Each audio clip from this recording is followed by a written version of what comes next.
Салам, достор. Всем привет. Қандайсыңдар?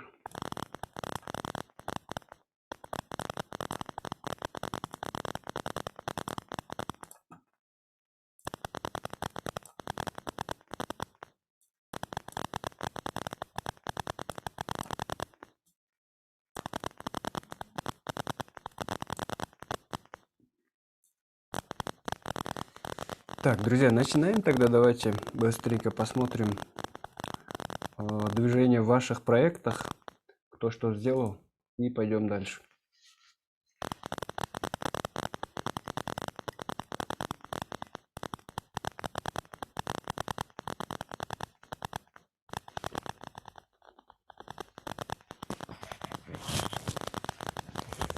Так, звук плохой от меня, друзья, или как?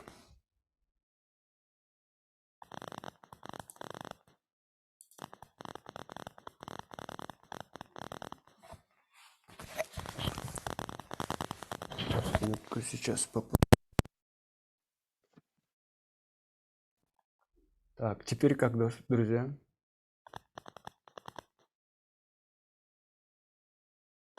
Нормально?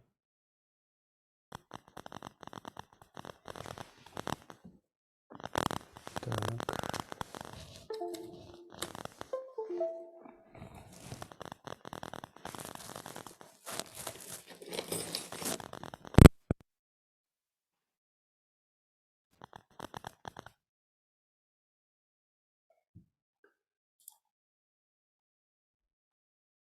Теперь.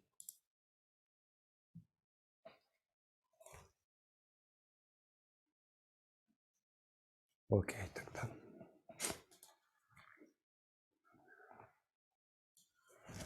Так, хорошо, друзья, давайте. Так, ни у кого нету движений.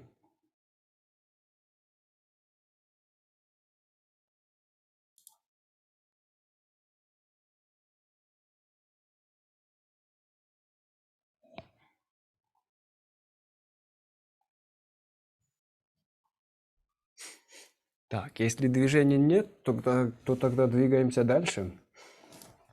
В прошлый раз я вам начинал уже показывать проект, да?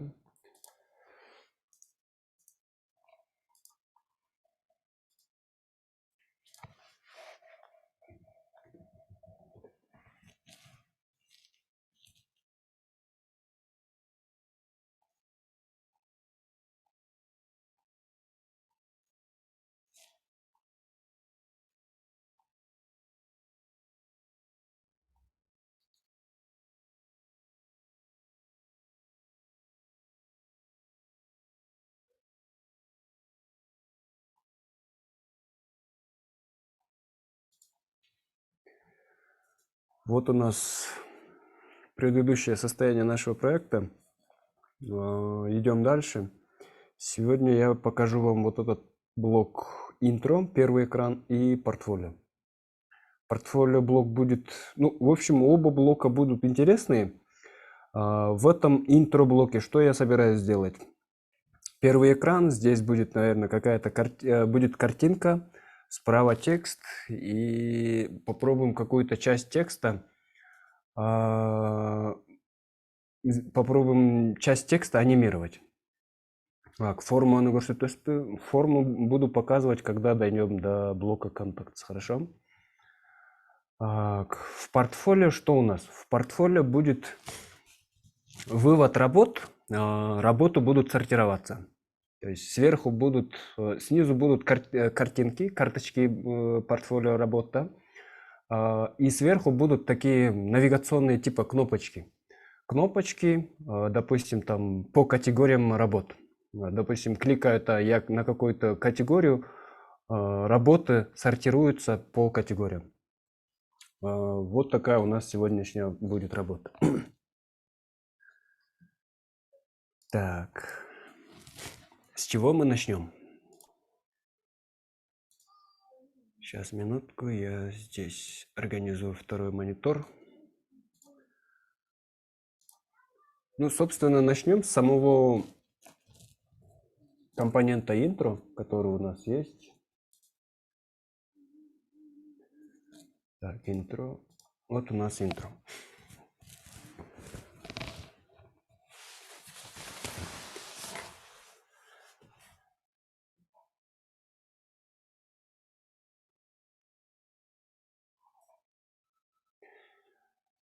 От заголовка избавляемся.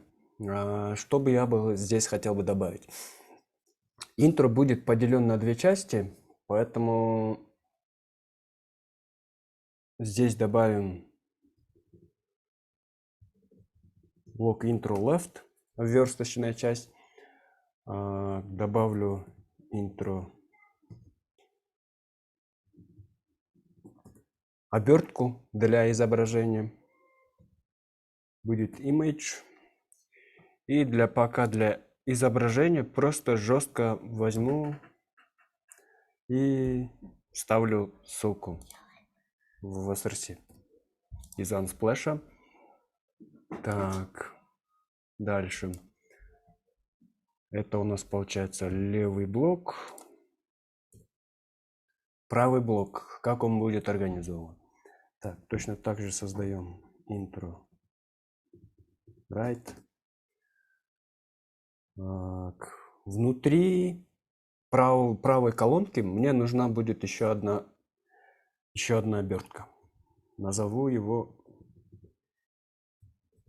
intro right inner.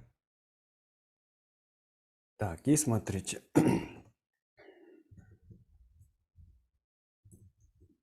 Так, здесь имя.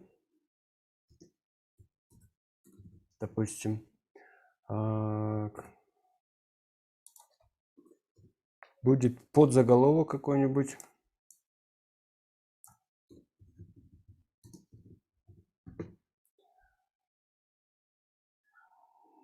Так, и в теге h3 добавим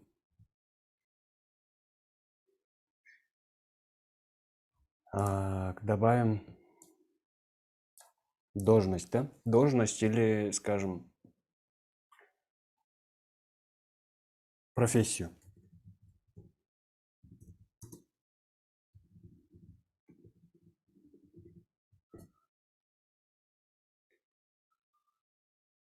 Так.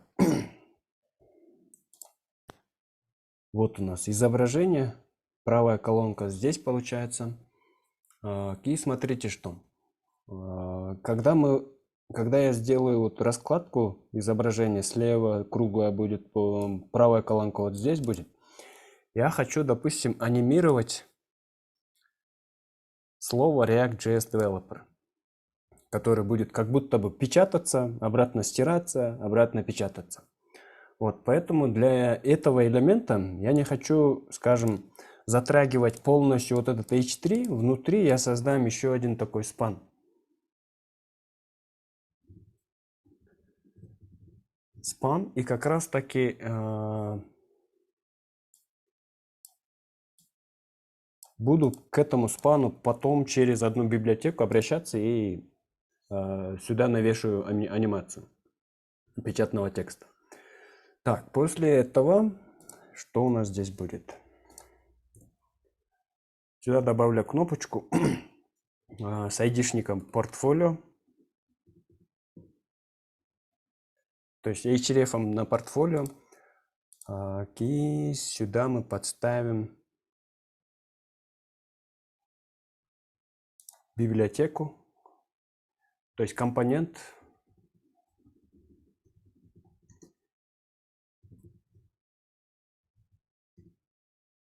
Так, keyboard, как он называется? Keyboard down icon from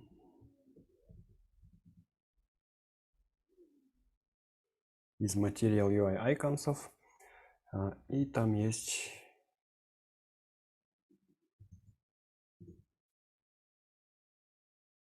keyboard around, arrow down.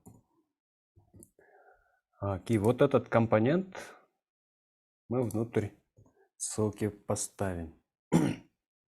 Это будет кнопочка, которая будет скроллить до следующего элемента. Так. здесь.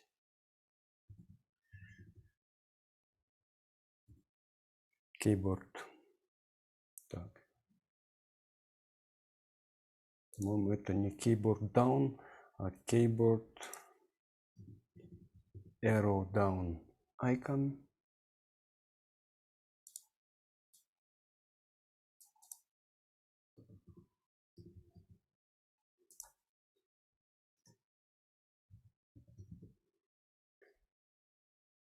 И для этого компонента задаем класс, что у него будет класс intro icon.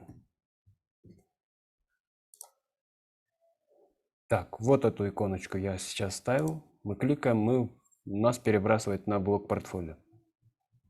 И начинаем добавлять стили.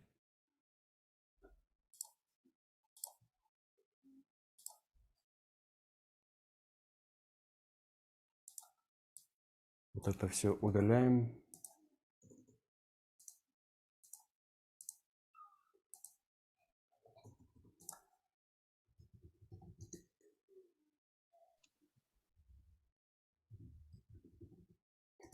Импортом возьмем из папки SCSS возьмем переменные. Так, в переменных добавлю несколько цветов.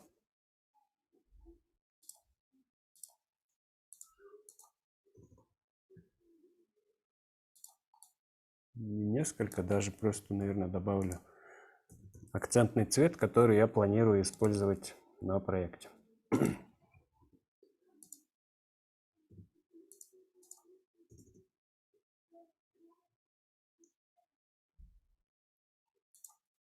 Так, поскольку интро класс у нас написан на этом, потихонечку давайте я буду готовый код уже копировать и сюда вставлять. Сам интро блок, вот этот section, распределяем display flexом, align items center, паддинга добавили. Для левой колоночки устанавливаем значение 50%. В левой колоночке внутри есть у нас обертка для изображений. Для изображений для обертки задаем, что 500 пикселей квадратное изображение.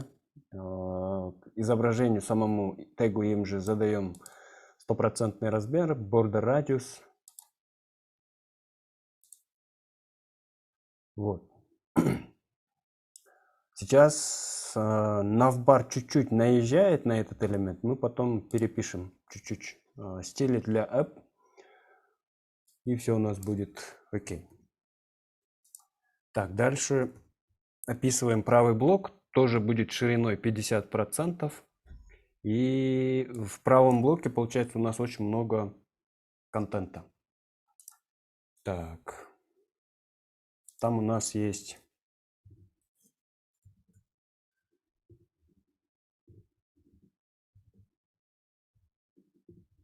right inner.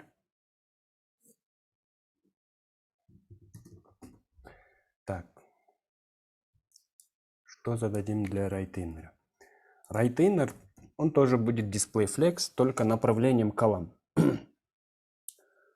Все центрируем и текстовые параметры начинаем описывать.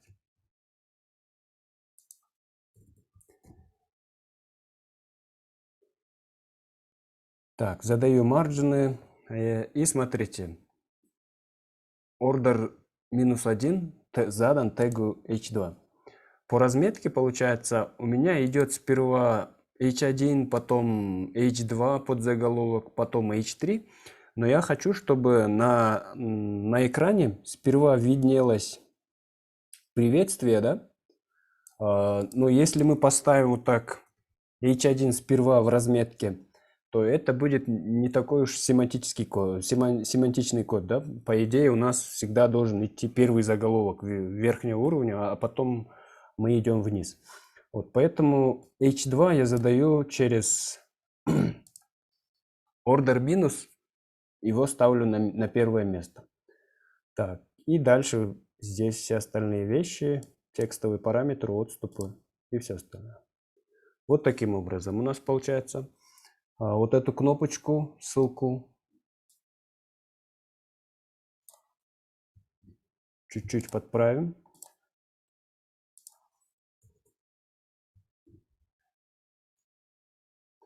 Так, кнопки задаем, что он будет Display Flex, по всем сторонам центрируем, добавляем внутренний паддинг, размеры фиксируем, марджины слева, задаем Border Radius, Background, Animation, добавляем и Intro Icon.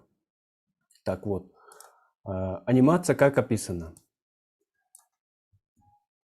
Анимация будет вот здесь где-то внизу, Blink. Что делает эта анимация? На 50% у нас background main color, на 100% background color акцентный. Анимация будет происходить в течение 3 секунд, но безостановочно, да, то есть он будет повторяться. И метода miss. А для иконки задал отдельный класс, иконка находится внутри тега просто intro icon, задаю color, font size, и вот она.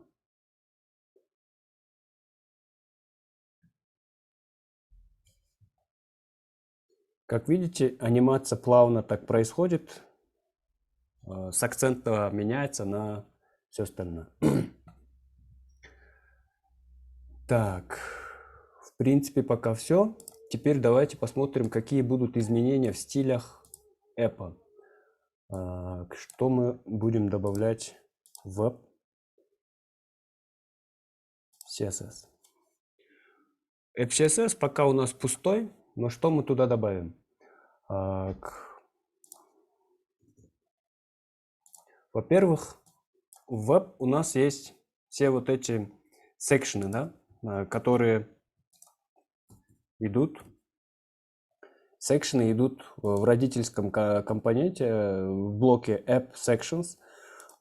Я этот App Sections делаю Position Relative и через топ-70 опускаю его ниже, потому что у нас топ-бар занимает 70 пикселей.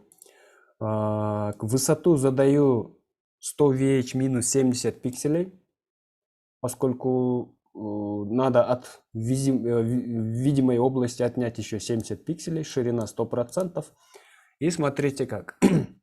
Вот этот плавный скролл я решил вам показать уже другим методом, когда у нас есть только CSS, без JavaScript, без ничего.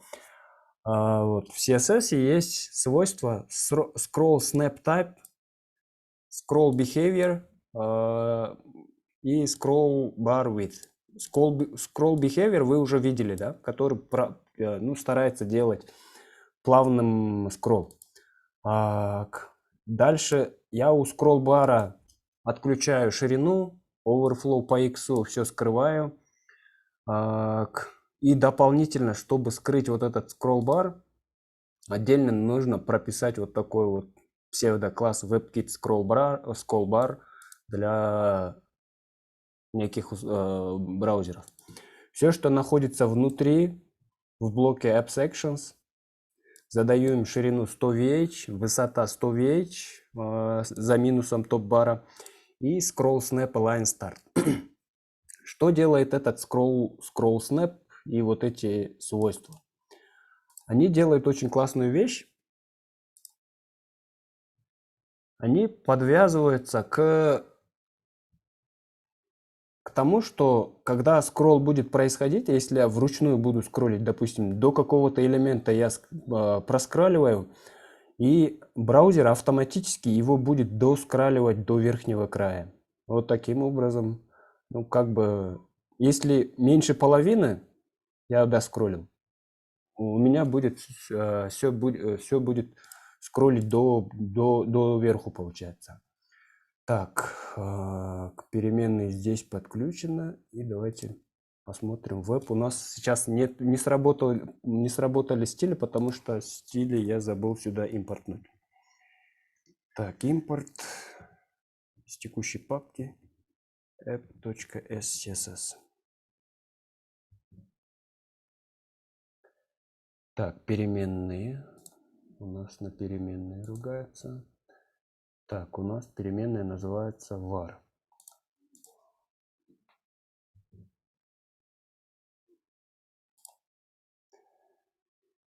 Вот. Видите, я чуть-чуть проскроллил, и браузер автоматически доскраливает до нужного элемента мне. Поскольку я сейчас вот этот блок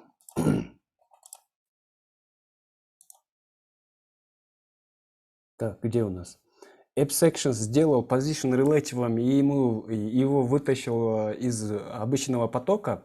Вот этот футер выпал, и он сверху вот таким образом показывается.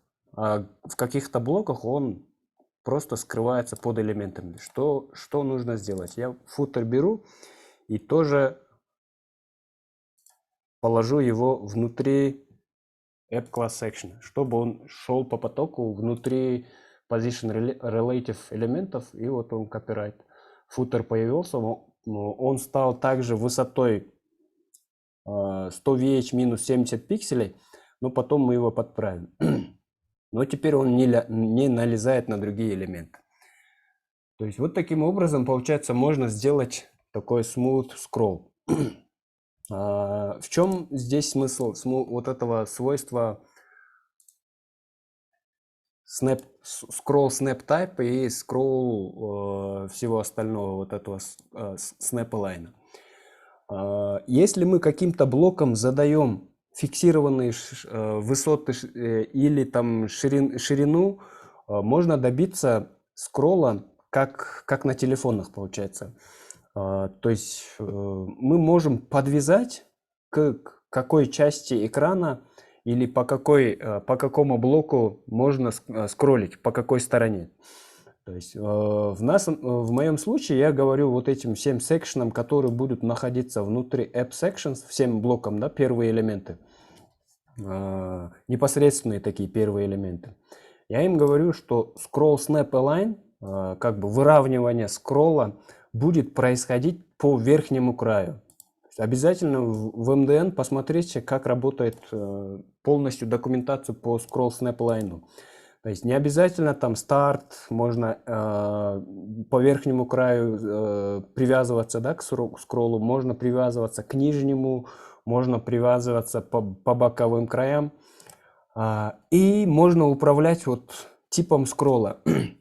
Я указываю, что у меня скролл тип будет по вертикали, по оси Y, и обязательно mandatory. То есть принудительно у нас будет скролл происходить, но поскольку scroll snap align будет прописан для верхнего края, когда мы будем скроллить, браузер всегда будет доскраливать до верхнего края нашего элемента. Вот таким образом. Попробуем вот здесь.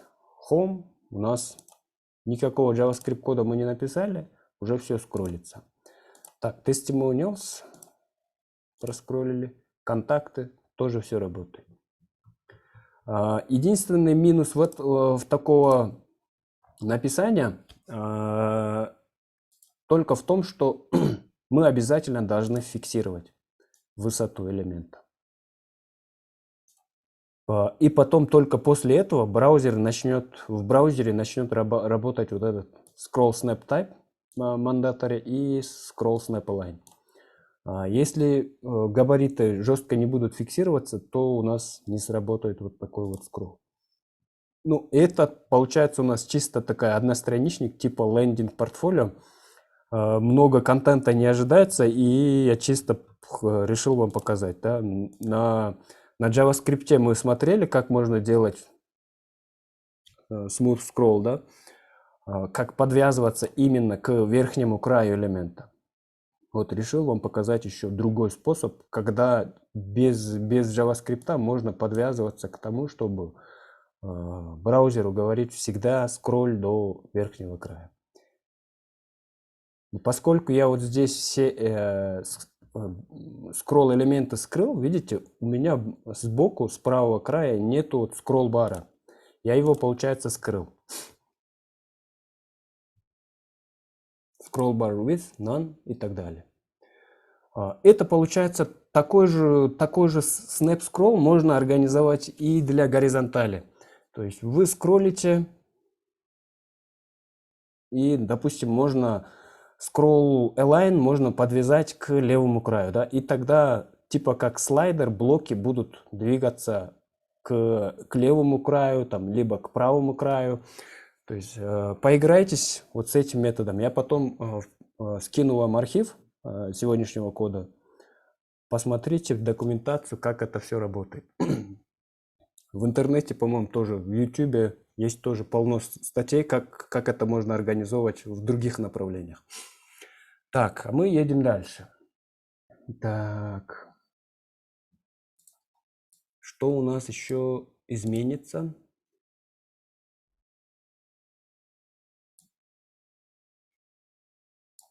Так, давайте посмотрим в индекс, что мы здесь писали.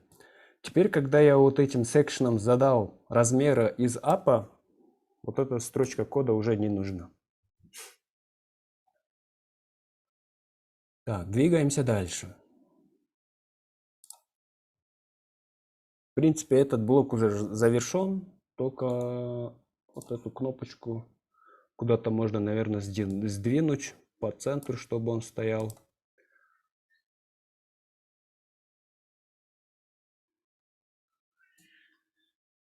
Так, возьмем наш код. Мы ему задали display flex, он стал блочным, все центрировалось. Так, а у нас intro right.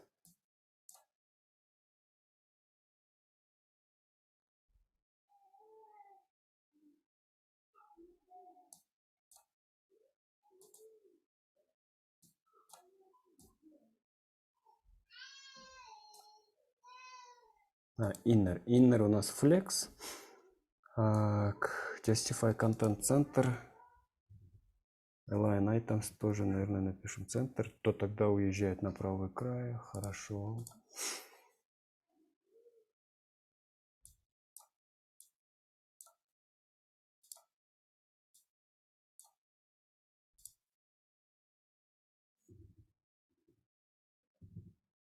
Align self, может start.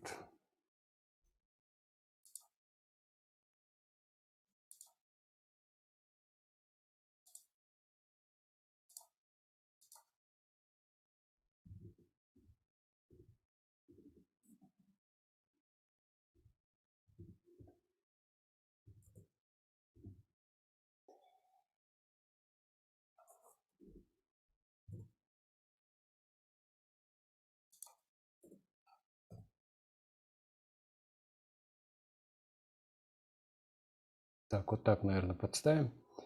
15% маржина. Так, intro.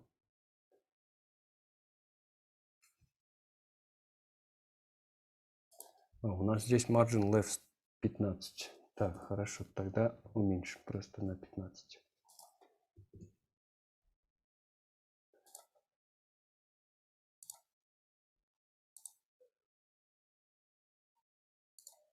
Все, окей. Все ли понятно по блоку intro? А вот эта стрелка – это переход на следующую страницу, что ли? Да. Хорошо. То есть интро у нас первый блок получается. Здесь мы вывели какую-то основную информацию, а потом говорим, Листай дальше, да? кнопка, листай дальше, и нас перекидывать на следующий блок. А можно HTML-код показать? Так, HTML. Так, intro.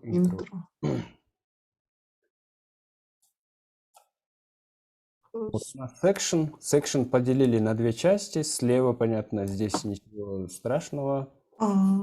Справа, получается, right inner. Вот как раз таки right inner у нас display flex. Можно было бы этому подвязываться, но там, получается, чуть-чуть стили придется побольше написать по позиционированию. Поэтому я просто взял, не стал трогать intro right, ему просто задаю ширину 50%, чтобы он был справа. А внутренний inner я потом уже переопределяю flex на колонку и потом местами меняю порядок подзаголовков и так далее. А вы же вот это React Developer, да, хотели анимировать? Будем, да? Да, сейчас как раз таки займемся анимацией этой надписи. Так, для этого нам понадобится библиотечка. Так, этот удалим. Так, здесь у нас запущен сервер справа. Так, добавляю библиотеку, которая называется iTyped. npm install, либо yarnet iTyped. Так, пока сервер остановлю. Так, DevTools закроем.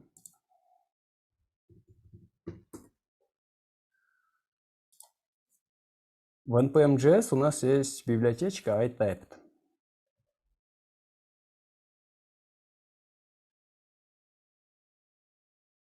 Мы как раз таки им будем пользоваться. Здесь описано, как он пользуется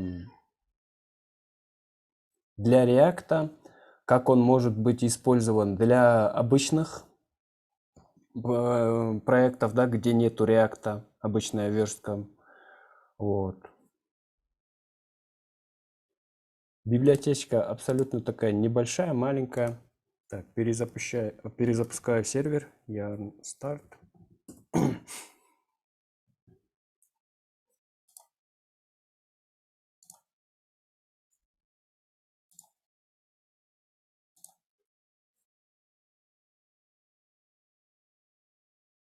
Так, сперва нужно будет импортнуть установленную, скачанную библиотеку. Это у нас импорт. Будем деструктуризировать. Возьмем оттуда init. И напишем, что мы берем из iTyped. Так, потом нам понадобятся хуки. Какие хуки? useEffect нам нужен. useRef нам нужен. Так, чтобы теперь начать воспользоваться, чтобы теперь воспользоваться вот этой библиотекой iType, мне нужно его инициализировать хуком. Называю const, скажем, animated, скажу textRef. То есть мне сейчас сперва нужно узнать, какой элемент я буду анимировать. Для этого использую hook useRef. Вызываем его, с ним мы ничего не будем делать. То есть мы его вызвали, а потом, чтобы указать React, то есть мы его сохраняем через как бы в переменную animated text ref, а потом то, что сюда будет сохранено, будем передавать вот этому iTyped. Как теперь получить вот этот span, который я хочу анимировать? То есть useRef используется для того, чтобы найти, поискать нужный нам элемент. В обычном начальном JavaScript мы ищем документ, там query selector, потом можем поискать по тегу span, там, не знаю, задать какой-нибудь айдишник. Но в React такое в принципе можно сделать, но не рекомендуется, потому что мы должны брать компоненты из React. И как раз таки useRef позволяет нам брать референсы, да, ссылаться на что-то. И вот этот span, в спане я пишу такой атрибут ref и указываю, что у меня будет animated text ref.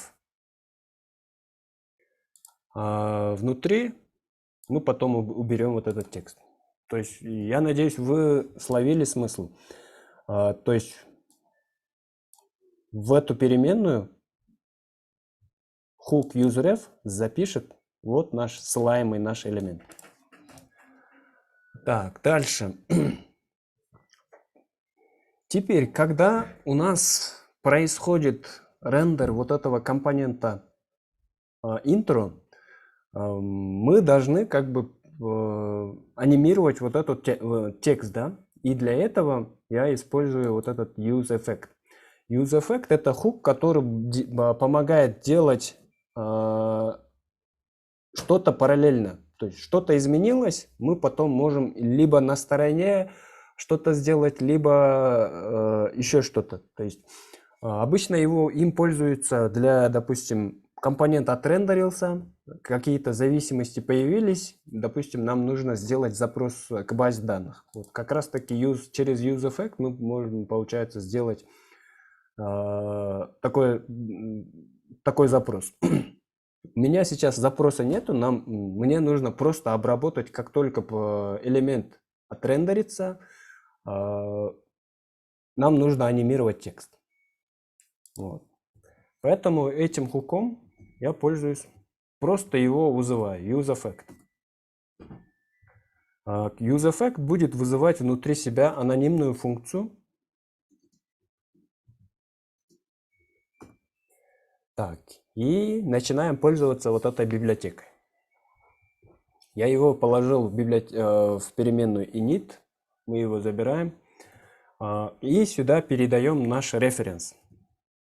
Это animated text ref у нас, да? У него есть ключ current. И кидаем настройки, как будет происходить анимация в виде объекта.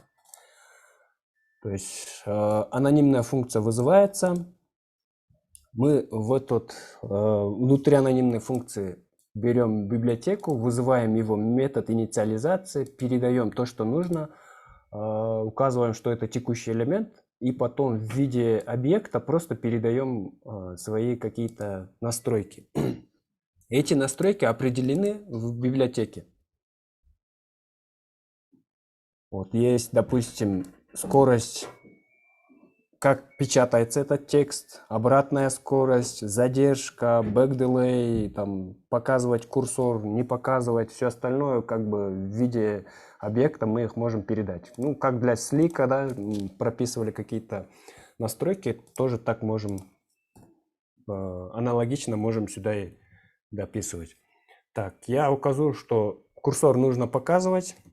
Это ключ у нас true.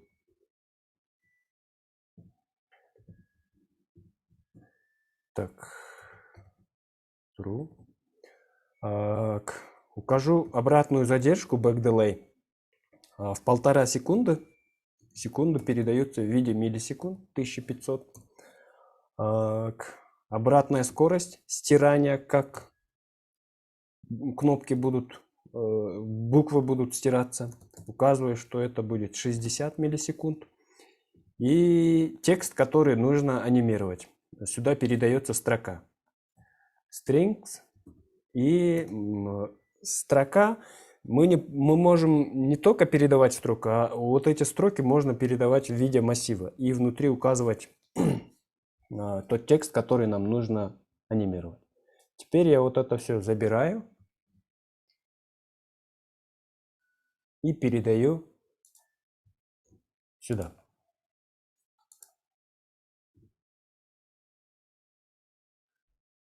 Так, useEffect, у него есть еще один параметр. Первый параметр, получается, это функция, которая на стороне делает что-то, да, параллельно. И зависимость. Если что-то у нас, какое-то состояние меняется там и так далее, то мы, получается, должны вот этот useEffect еще раз вызвать, чтобы он еще раз отрендерил, да, или сделал что-то. Вот эти зависимости передаются хуку useEffect вторым параметром, и обычно сюда передают массив. Массив потом указывает, какое состояние там. Вдруг у нас изменилось какое-то состояние, мы здесь его указываем, а потом, если у нас состояние изменяется, то useEffect, соответственно, тоже будет отрабатывать. Если у нас несколько состояний, мы можем их указывать, вот, ну, как бы перечислять в массиве. Вот. У меня ничего нету, никаких зависимостей нет. Как только компонент будет отрендерен, UseEffect будет отрабатывать, и сюда я передаю, что нету никаких зависимостей. Так, и в принципе все должно сейчас начать работать.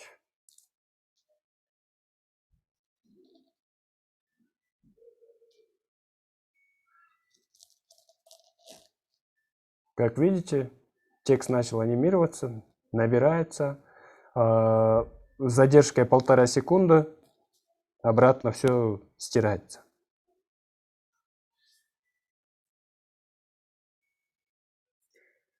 Так, вот теперь все. В этой библиотеке прям ничего такого сложного нет. Если внимательненько сесть, прочитать документацию, думаю, вы все поймете. Здесь есть стили, как это все организовано. Но в React получается вот сама документация говорит, сделай импорт iType-то. Но здесь документация приведена для классового компонента. В классовых компонентах, чтобы узнать, вообще компонент отрендерился, а потом начать что-то делать, да, в классовых компонентах есть метод, который говорит component did mount. То есть React, когда вы вызываете вот этот метод component did mount, React может сообщить, что компонент отрендерился.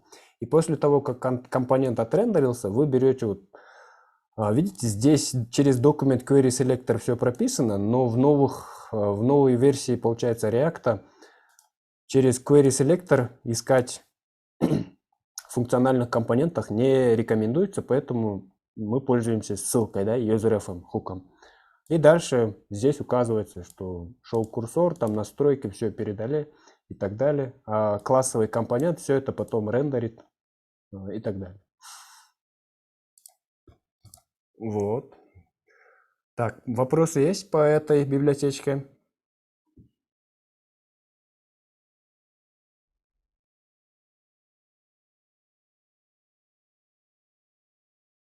Так, если в массив добавить еще строки, то они поочередно будут выводиться. Ну, обычно просто передается строка в массиве. Давайте попробуем передать второй элемент. Попробуем. Ага, так, обновимся.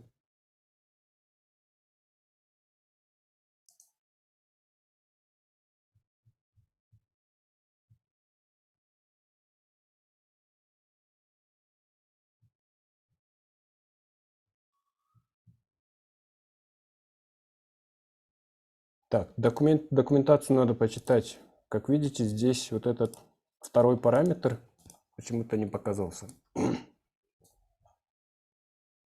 Честно говоря, я тоже сам не пробовал никогда передавать массив, перечислять сюда какие-то строчки. Так, здесь, получается, вот просто управляете вот этими настройками. Там, допустим, не хочу показывать курсор, пишу false. Как указывает документация, да? То есть здесь все базовые вещи в документации есть. Вот. Скорость набирания текста, обратная скорость, задержка, луп, да, будет ли луп или не будет, placeholder там, и так далее. Курсор char, можно, как видите, подставлять какой-то символ для типа курсора.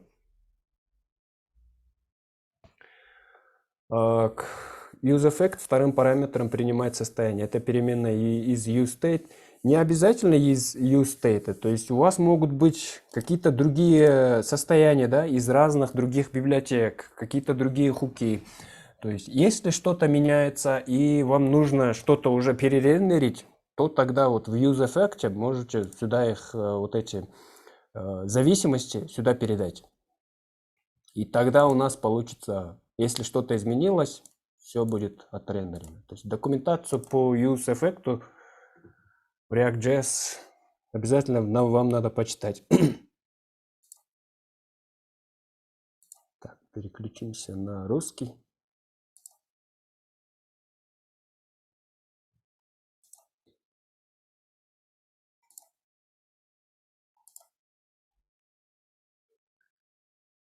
Так, где у нас хуки? Вот хуки.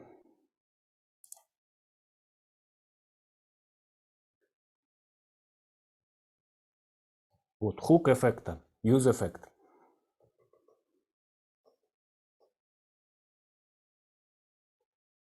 Да, вот как раз таки забыл вот это слово. Побочный эффект. То есть вот эта функция, которая вызывается хуком useEffect, она выполняется как побочный эффект. Побочный эффект получается в этом приложении. Вот компонент отрендерился, и параллельно нам что-то нужно сделать. Да? У меня сейчас просто компьютер подтупливает, друзья. Идет запись, зум и все остальное. Поэтому в вашем компьютере все должно отработать нормально. Так, получается, вот побочный эффект. Мы, как только компонент отрендерился, тихонько вызываем useEffect, и он как побочный эффект вызывает вот эту анонимную функцию, которая инициализирует вот эту библиотеку и так далее. И обычно, очень часто его, как я говорил, используется для того, чтобы сделать запрос или отправить данные на сервер для записи там и так далее. Так, тогда двигаемся дальше. Теперь уже приступаем к следующему блоку. Это у нас вот портфолио. Так, в портфолио нужно будет создать еще один компонент. Еще один компонент, который будет нам показывать кнопочки. Кнопочки сортировки работ, которые будут находиться внутри наших как бы категорий, да, по работ. То есть портфолио это не будет просто перечисление каких-то работ, а они будут сортированы по разным категориям. Вот как раз таки мы сейчас этими займемся. Создаю новый компонент. Назову, наверное, портфолио categories.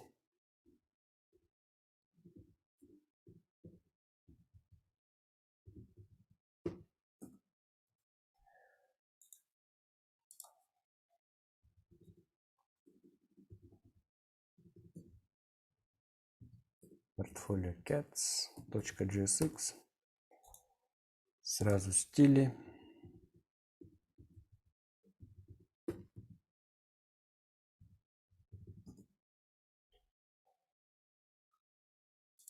Так, все закроем, все лишнее.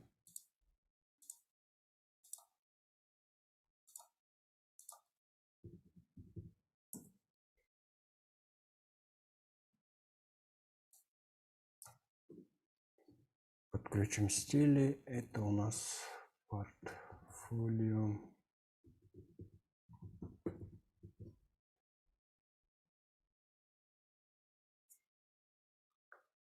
Так, портфолио cats категории. Это у нас будет возвращать лишки. У лишек будет класс name item просто.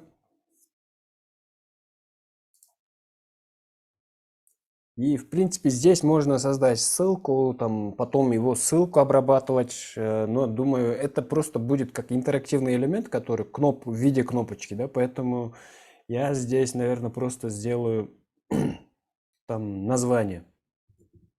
Допустим, есть категория hello, это будет возвращаться, где мы будем использовать вот этот портфолио категории. Портфолио категории мы будем использовать внутри портфолио. Так.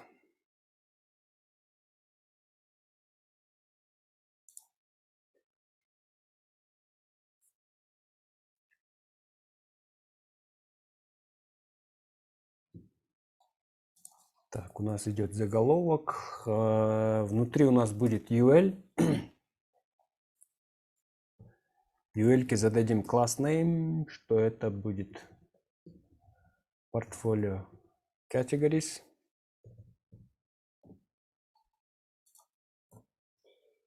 И внутри у нас будет вызываться компонент портфолио cats, который мы только что сделали.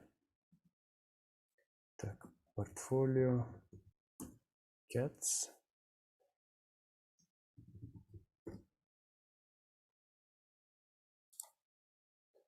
Вот у нас ссылка появилась. Допустим, у нас несколько категорий рендерятся.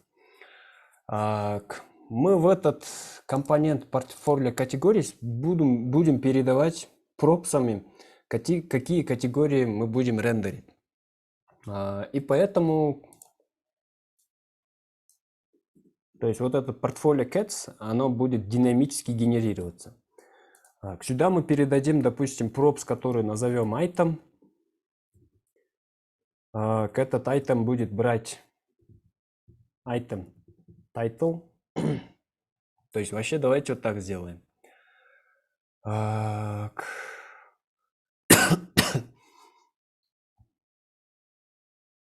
Где-то наверху я создам переменную, куда закину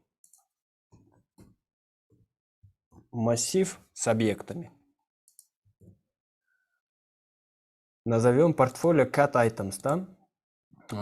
Пускай из базы данных, допустим, мы получили ID-шник, название категории, title в виде текста, да, который будет выводиться для текста ссылки, для кнопочки внутри лишки. И таких, допустим, сейчас 3 категории.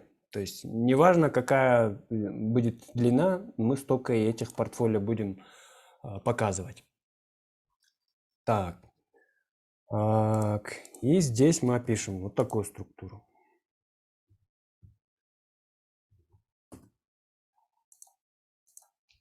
У нас есть портфолио cat items, переменная, да, где хранится база по категориям. Мы проходимся им по мэпам. Каждый элемент возьмем как item.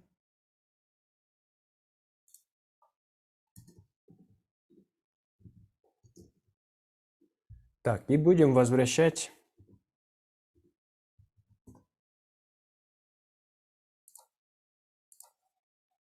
вот этот наш портфолио компонент. Портфолио cat items. Сюда подставится из item title. Так. Поскольку это все генерируется динамически, нам нужно еще добавить key. Сюда подставим генерацию динамического ключа в виде шаблонной строчки. Item title подставляется и индекс. Так, дальше. Так, не индекс, а ID-шник, поскольку мы их уже получили, да? Так, теперь нам нужно будет определить состояние, какая категория появилась, какая нет, выбрать все остальное там и так далее, да? И мы еще должны сюда обязательно передать, допустим, какой-то кастомный props, который назовем category. И этот category будет брать item, и у item брать ключ категории. Так, у нас ничего не показывается, потому что мы это не обработали в самом портфолио cats. Возвращаемся обратно в портфолио categories. И что нам нужно здесь взять? Мы, получается, сюда передаем несколько пропсов. Во-первых, это у нас item. Забираем category. У нас еще будет active, не active. Ну, давайте пока это все оставим. Потом, чуть позже. Так, и мы пока вместо hello просто будем подставлять item.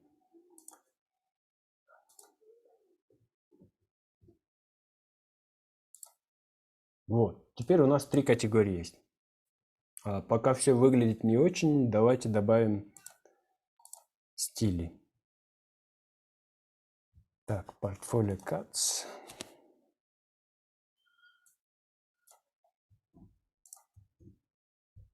Так, у меня здесь SCSS, потом var. Вот мы генерируем класс item. Класс item мы задали ширину. Сюда задаю еще активное состояние, когда все это будет генерироваться. Так, и вот здесь в портфолио я импортнул вот эту категорию портфолио cats только вот таким вот образом. Так. Давайте его добавим в индекс, общий индекс.js.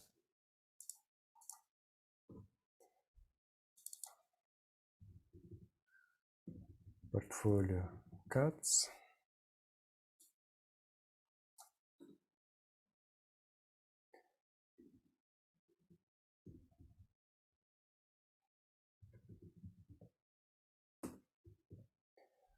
Таким образом.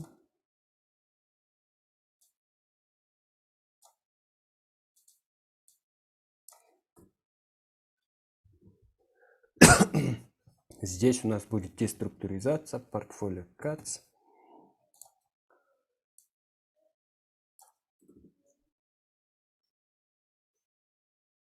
Так, относительно текущая папка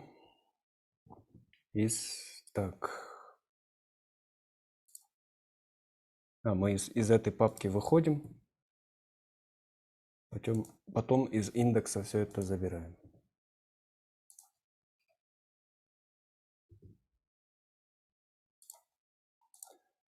Так, вот.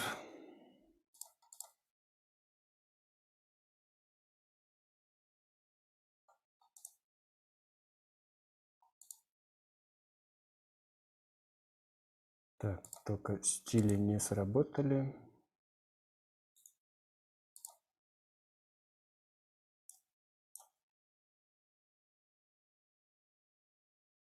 Мы еще общие стили для самого компонента портфолио не задали. Так, портфолио.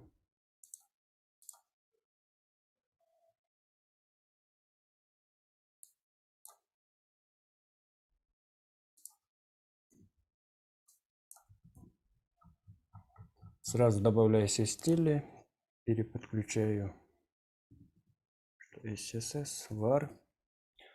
Вот, портфолио у нас flex с элементом будет h2, заголовки, категориям задаем, листу тоже все задали, айтемам, image, h3 и все остальное.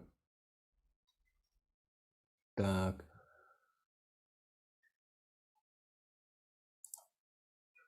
Вот они появились, получается.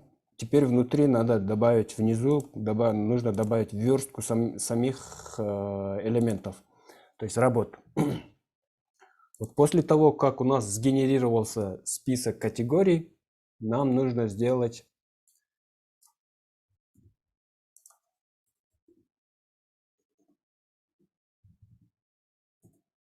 отдельный div, где у нас будет уже список самих категорий. Здесь я быстренько буду генерировать список работ из базы данных, из сверху полученных базы. Так, что еще нам нужно будет сделать? Так, давайте я вот так сделаю. В SRC, допустим, создам один файл, назову его db.js. В базу данных закину все объекты из работы. Получается, вот у меня есть константа featured, да, для категории, скажем, featured, айдишник, все работы, которые лежат в featured переменной. Будет отдельная константа web apps, это отдельная категория, и React Apps это тоже отдельная категория. Как видите, здесь каждая переменная отдельным образом экспортируется. И потом их можно из проекта, можно их сюда брать. То есть в компоненте можно обращаться к базе данных файлу. Ну, я просто типа как имитирую, да, работу с бэкэндом, где мы получили, а потом мы все это обрабатываем. Так, эту базу данных нужно будет подключить, импортнуть. Так. импортируем, допустим, featured web apps и скажем React apps.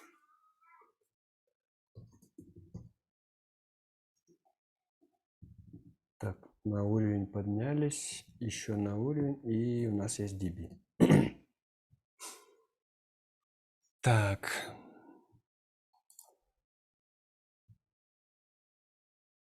И теперь пора приступать уже к самой логической части. Так, нужны будут хуки, React хуки. Так, импорт. Будем пользоваться useState. Также будет нужен useEffect.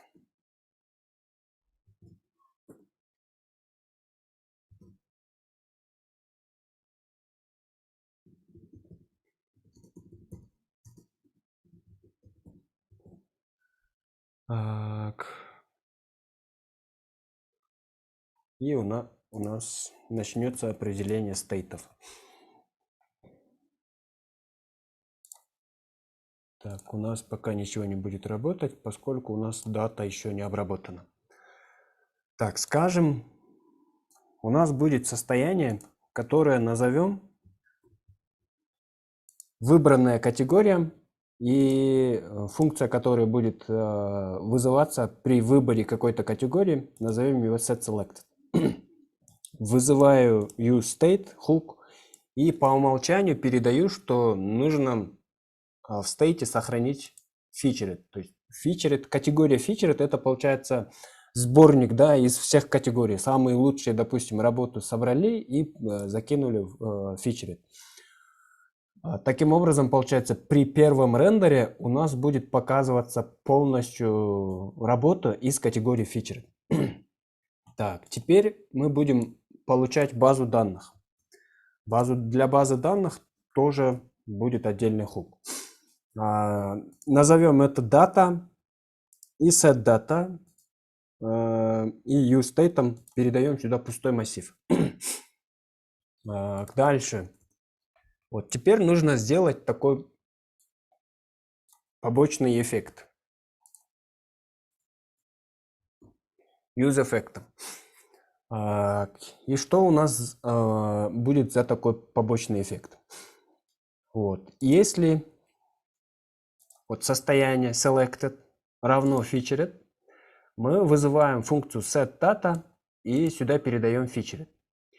Иначе там здесь получается просто такая проверка, да, если selected попадает в WebApp, то мы просто меняем состояние setData, WebApps, React Apps и так далее. То есть в базу данных вот это состояние дата мы как бы сохраняем название категории.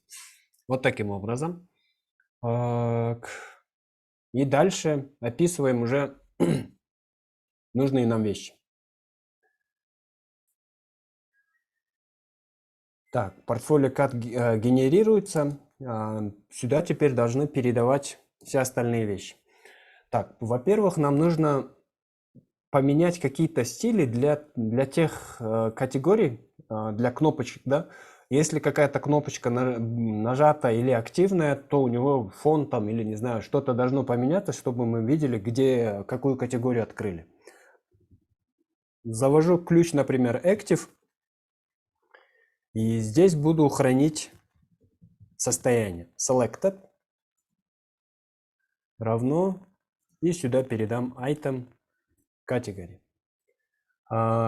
Когда вызовется, то есть сам компонент передаю setSelected, чтобы он узнал, что ему выбрали. Сюда передаю состояние setSelected. Так, и категорию мы передали. Идем в портфолио Cats. И в портфолио Categories мы должны обработать остальные вот эти переданные нам пропсы.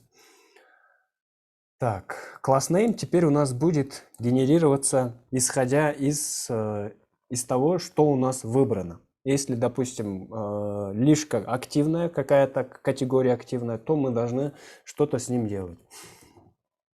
Так, сюда дописываем props active, что мы сюда передали, и еще вот эту функцию set selected, да, которая меняет у нас состояние. Так вот, class name у нас будет меняться, если вот этот props active у нас есть,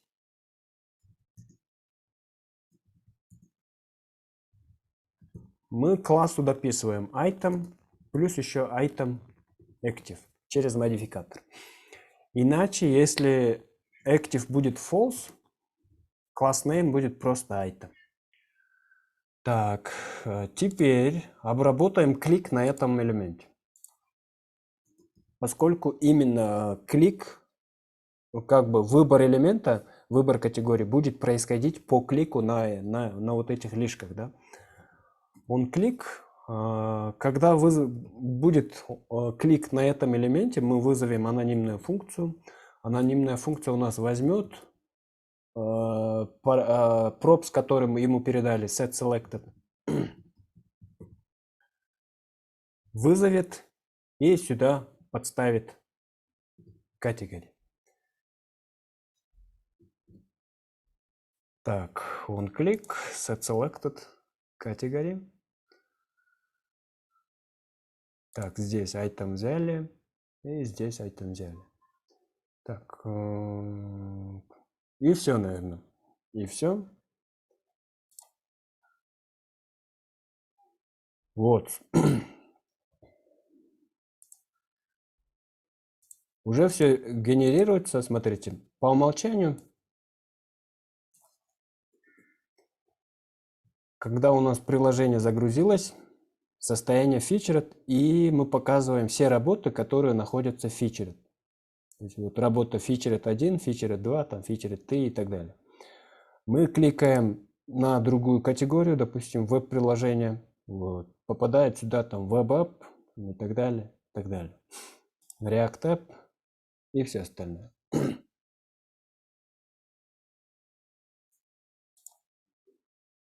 И теперь уже React знает. Так, только вот здесь по хуку надо пройтись еще раз к useEffect, да, где у нас вызывался, да. useEffect, смотрите, поскольку теперь уже у нас есть зависимость, да, и если был клик и выбралось какой-то selected, то есть вот эта переменная selected изменилась, нам нужно useEffect обратно вызвать, чтобы он нам показал все вот эти новые данные, да, и как раз таки вот состояние сюда передается как зависимость, видите? useEffect зависит от selected. Если selected изменился, нам нужно перерендерить. Вот таким образом. useEffect.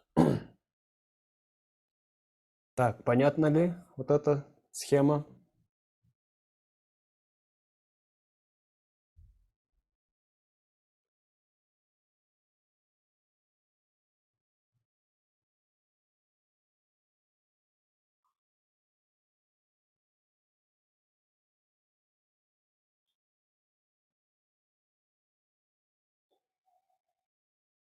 Да, пересмотреть надо, друзья. Здесь по умолчанию можно еще делать проверку, да, там с двойным амперсантом, да, есть ли у нас дата в даты что-то потом, чтобы что-то это генерировать. Ну и это, я думаю, с этим справитесь. И здесь то же самое, там, если мы получили портфолио cut items, то тоже здесь можно добавить проверку и так далее. Вот эту базу данных, которую я подключил отдельно, да, сюда можно закинуть все вот эти остальные вещи тоже в эту базу данных, чтобы можно оттуда было брать. Я вам как вариант показываю. Сюда можно сохранить как переменные, да, чтобы имитировать работу базы данных, либо как отдельный файл себе создали, его импортнули. И точно так же можно работать с JSON файлами. То есть, допустим, вы здесь в корне создаете какой-нибудь database JSON, и прямо его можете импортировать, как я сделал вот с этим датабейсом, да. прямо взял, импортнул, и точно так же можно какой-нибудь JSON файл взять и импортировать, и он будет уже доступен внутри вот здесь. Вот. А чистые такие реальные запросы по HTTP там и так далее, они проходят через уже другую библиотеку. С самими свойствами React тоже можно делать запросы через API, да? Но сам реактовские методы, они не очень. И для этого, для запросов асинхронных, неасинхронных, есть библиотека, которая называется Axios. Классная библиотека, которая очень упрощает работу с запросами. Как работать с промисами и со всеми остальными. Вот. Но для этого нужен будет бэкэнд. Бэкэндная часть, либо можно посидеть, поиграться. Допустим, есть Joke API.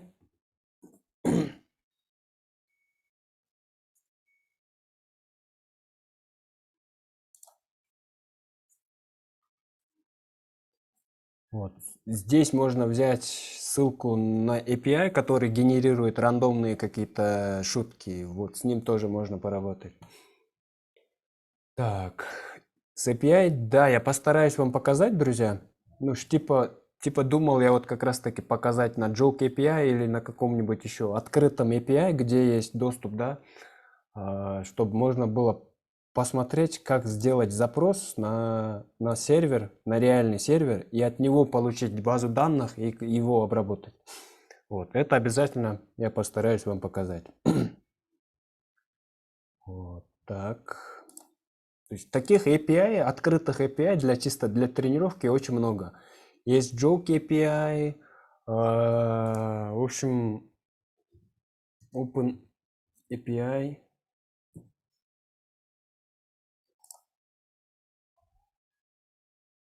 Да, Genius есть. Вот, здесь очень много. Без ключей какие-то могут генерировать, которые некоторые могут работать только после генерации уникального ключа, после аутентификации и так далее. Вот. По этой ссылке посмотрите, какие есть API, что где можно посмотреть. Так.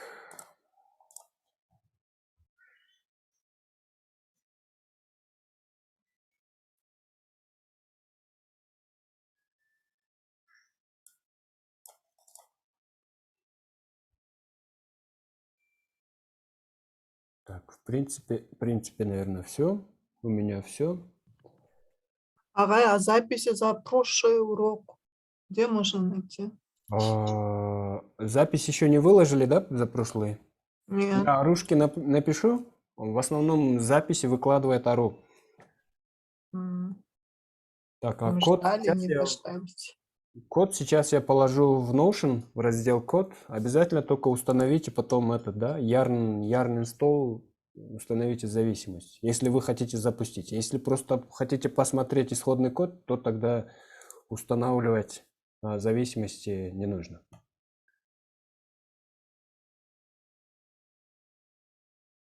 Так, вот. Еще есть для работы, есть Sanity, друзья. Есть платформа Sanity. Это получается некая такая база данных, где можно хранить свои данные, а потом оттуда через API можно стягивать данные. Тоже классная штука для каких-то маленьких проектов. Допустим, если вы хотите для себя лично сделать такой маленький блог, можно воспользоваться этим. В YouTube есть урок. Так, на самом сайте, по-моему, где-то здесь был урок. Базовые такие вещи показываются, как из React работать с вот этим API Sanity. Так.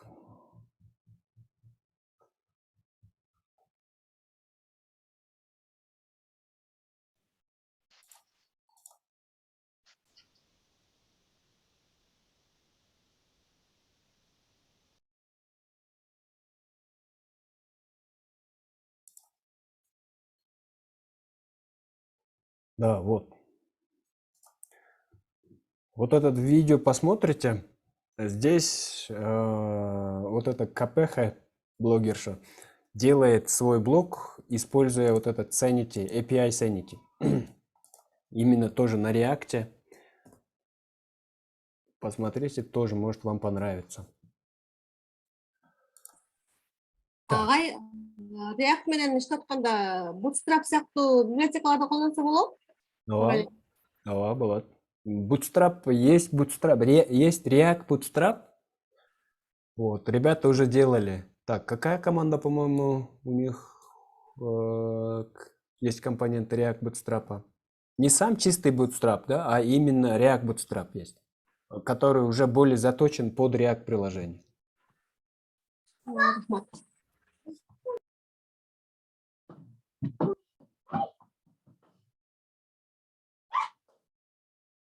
Да, Creator слайдер. Вот у меня все, друзья. Есть ли у кого вопрос? Так, остается у нас несколько страниц по проекту. Testimonials есть, контакты. В разделе контакты я вам покажу работу с формой. С формой, наверное, чисто отдельно будет по уроку. С формой. А в блоке Testimonials я постараюсь вам показать работу с внешним API.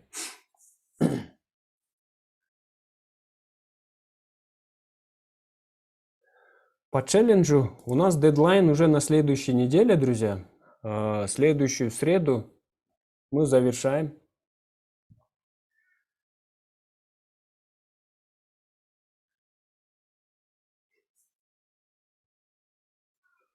Так, следующую среду, получается, у нас 29-е. Завершаем. Ну, как праздничный, новогодний, можем сделать Zoom новогоднюю вечеринку 31-го. Как итог, да, всей нашей работы за сколько там, полгода, больше полгода Келечек учится, да? Вот, подытожим, откуда начали, куда пришли, дальше что делать, поговорим. Может, ну, если вы хотите, либо мы можем все это закруглиться в среду, завершиться. В январе у нас учеба будет. Как таковых уже нет, друзья. На этом уже, можно сказать, базовая такая первый модуль для Келечека уже завершена. Мы уже посмотрели почти что все технологии, которые используются на фронтенде, да. Вот. Поэтому дальше остается только практиковать и практиковать.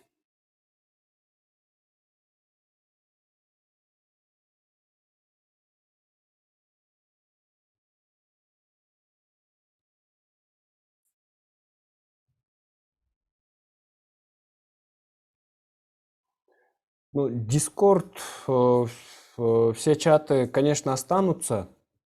Время от времени можем собираться, что-то делать совместно, скринкасты какие-то устраивать.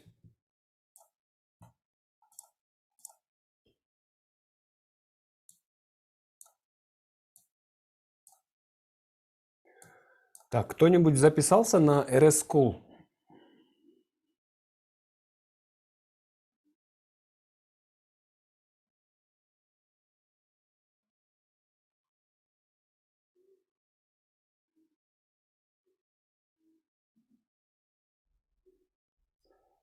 Так. Кто как двигается в RS School? В RS School у нас, говорю, в RS School сейчас идет нулевая стадия. Только, по-моему, уже регистрация завершилась. Но те, кто не записались, можете проходить занятия от RS School из GitHub, да, только у вас не будет возможности набирать баллы, там, получать какой-то сертификат, чтобы можно было потом дальше продолжать, чтобы получить там ментора, да. Вот. Так, друзья, потом поделитесь. По-моему, в Дискорде Олжага делился ссылкой на этот RS School. А в феврале в RS School начинается нулевой этап. Нулевой, говорю, первый этап, где уже жесткий такой, реальные такие учеба начинается. Вот. Обязательно туда зарегистрируйтесь.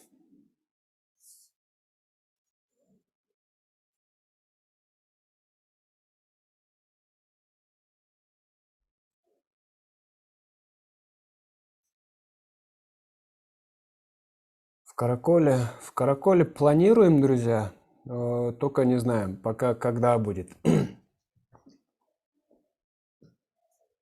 Так, если вопросов таких прям нет, давайте я тогда завершу запись.